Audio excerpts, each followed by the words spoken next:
During the Second World War and immediately thereafterwards, in a small field just at the back of Denny, 1.5 miles to the southwest of the town centre, there was a hutted encampment. It started life as an encampment for internees. It then became a POW camp and later on a hostel for foreign workers. Now there's almost nothing to see on the field and it's beginning to fade from memory, but it shouldn't be.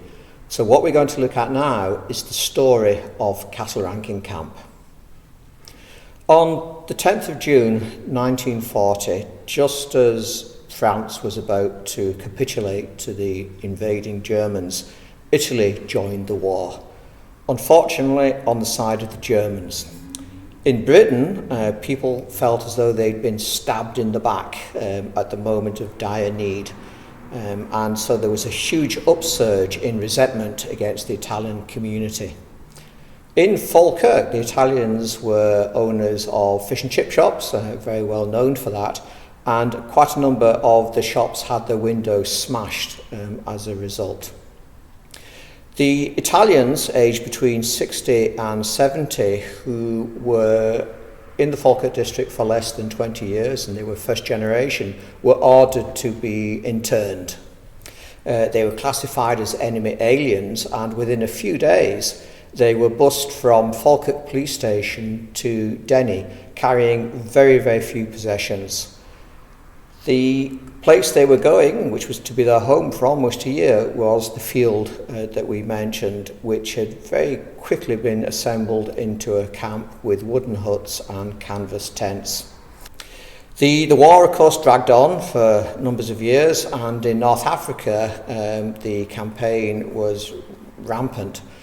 By the end of 1941, there were an awful lot of Italian prisoners of war being shipped back into Britain, and the authorities needed to find somewhere to house these people.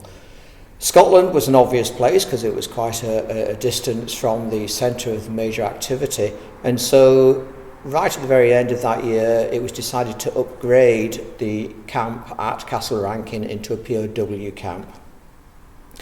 The camp itself was divided into zones. It was very, very quickly built, and within months there were 300 to 400 Italian POWs there. In March 1946, the expected German invasion happened. Almost 700 German POWs arrived at Larbert Station. They got off the train, formed up in good formation and marched to the POW camp at Castle Rankine.